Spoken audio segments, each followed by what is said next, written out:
Hey guys, my name is Moonha, and on here I make it my mission to talk about the deeper, darker parts of life because, as uncomfortable as it is to have these conversations, I think it's really important to have because it does help us progress forward as an individual and a society.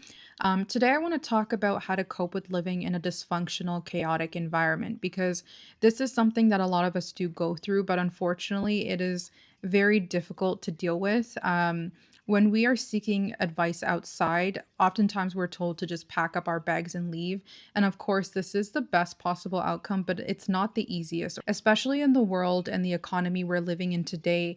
A lot of us are in survival mode, and it's not easy to just get up and leave and find another place to stay. So, what do we do when we are stuck in a dysfunctional environment and there's no other option for us? For reference, the reason why I wanted to make this video is because I actually grew up in a very volatile my cat's automatic feeder went off. I grew up in a very volatile, dysfunctional household, and it's been one of the biggest struggles that I have went through in my life, and it's shaped me in many different ways, for better and for worse. But I have learned a lot of things in that environment that I would like to pass forward. So if you feel like you're stuck in that environment and you'd like to know ways on how to stay mentally sane through it, I'm hoping that these tips do help you. The first one is stop trying to fix everything. This was a really big one for me that I struggled with because a lot of the time when you're the scapegoat and the family dynamic, you feel like you are responsible for taking on everyone's problems and mediating and fixing everything. And unfortunately, a lot of the time, what happens is when you do find a solution or you feel like things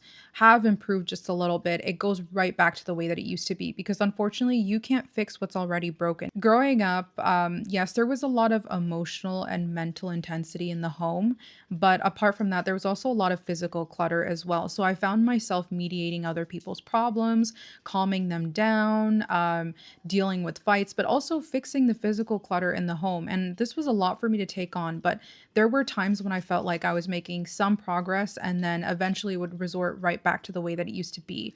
And I found myself in the cycle that felt utterly exhausting and I just felt so hopeless. And I eventually had to realize that I cannot put my energy into fixing things that are already broken. It's not you that's flawed, it's the system that's flawed. The system was already broken before you were even in it. And that's why I say don't put all your eggs in one basket. Don't put your energy into catering to that environment or fixing that environment because in the end it's going to exhaust you and you'll find that there's never really any progress. The second one is that not every single moment deserves a reaction because when you're in a chaotic environment, it's very emotionally charged and it's very easy to get sucked into that drama. When you're dealing with somebody who is very abusive, oftentimes you'll find that they are trying to get a reaction out of you and they really do provoke you. Here's the thing, when somebody has a lot of inner turmoil happening, they don't like to sit with it themselves. So they have to bring someone along with them because it allows them to deflect. And it makes them easier to get through life this way because they don't have to deal with their own shit. They don't have to confront themselves. They can just dump it all on another person. And when you're not reacting, what you're actually doing is creating a barrier between you and the other person. So now they are left to confront themselves, and you are no longer taking on their energy or their problems. Because when someone's trying to provoke you or get a reaction out of you, what they're really trying to do is siphon off of your energy.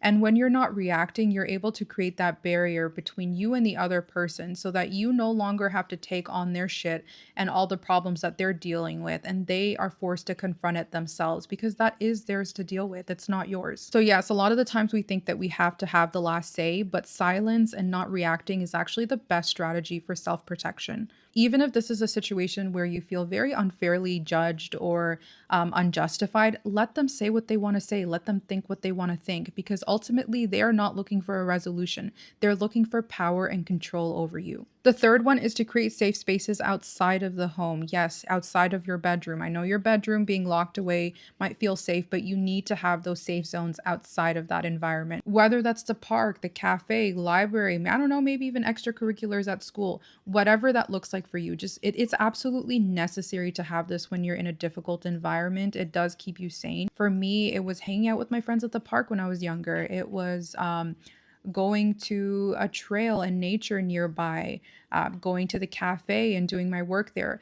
Having these safe zones outside of the room, outside of your home, is very important. Number 4 is to keep your nervous system regulated. I feel like this is something that's really important to have in general, even if you're not in a dysfunctional environment, because having a regulated nervous system just helps you get through life a lot easier because dealing with life in general day to day is stressful, let's be real. But especially when you're in a stressful environment, your body starts to expect chaos even if there's nothing happening in the moment, and you feel like you're constantly on edge or fight or flight. So, having your nervous system regulated is especially important in this circumstance. You need somewhere for all that stress to go. So, this could look like working out or any form of physical activity, any type of creative outlet. For me, this past year, I actually started strength training a lot at the gym, and this is something that has helped me immensely. It really helps me get a lot of that frustration and pent up energy out my system.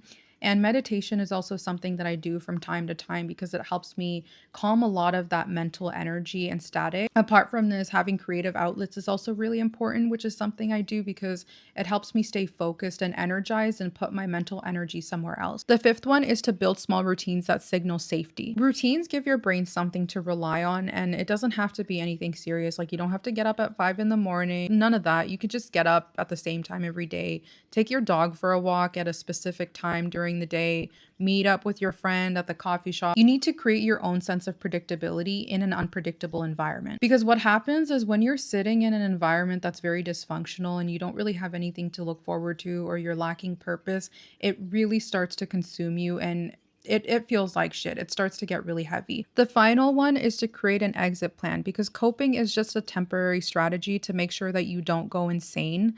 But eventually, you do need to leave that environment because staying in a dysfunctional environment is eventually going to eat away at your mental and physical health, and you do not want that. Your exit plan could take years, it could take months, however long it needs to take, but just make sure you do have one in place because eventually you do need to get out. So, for everyone, that could look different. For some people, it's learning about financial literacy, financial independence. It could be seeking travel opportunities, volunteering abroad, working abroad, finding safe communities outside of the home. Just make sure you have an exit strategy to look forward to so that you do have a safe place to stay. That is everything that I had for today. I wanted to keep this video as short and simple as possible. I do hope that this video helps you and provides you some form of clarity if you are in a dysfunctional environment. One thing I do want to say is that when you are in a dysfunctional environment, a lot of the time you'll find they make you feel like you have to be reliant on them and that you will not find happiness anywhere outside of the home. But I promise you that this couldn't be further from the truth. This is just an illusion and it's a form of power and control. There is absolutely safety and happiness for you outside of the home. And if you are currently struggling with this, I am really wishing you so much strength during this time. And I hope this video helped you, even if it's just a little bit.